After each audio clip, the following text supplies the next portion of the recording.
Are you looking for an effective way to help your work influence policy, practice, or maybe even an entire community? Perhaps you could try something called productive interactions.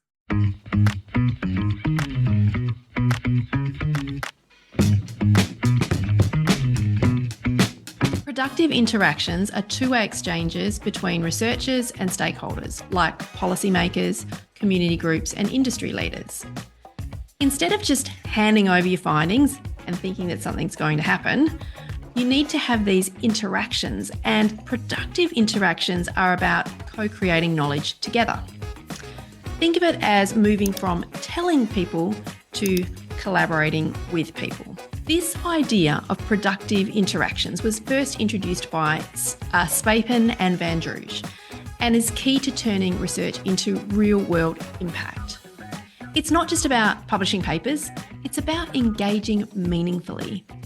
Picture a researcher working directly with a local community or a local council to plan urban spaces, or working with health experts to collaborate on public health campaigns. These aren't one-off acts, they're ongoing partnerships where you build trust, you share insights, you learn from one another, and ultimately you solve real-world problems. As an example, in public health, researchers often hold workshops with community leaders to ensure that their findings are going to resonate locally in that community. Policymakers might join roundtables with scientists, as an example, to integrate research into legislation.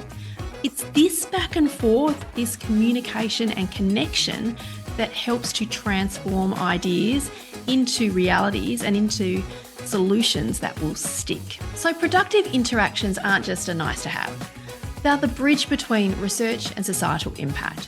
When researchers and stakeholders collaborate, everyone wins. If you found this useful, please share this video and visit our website for some more information around these key terms and concepts.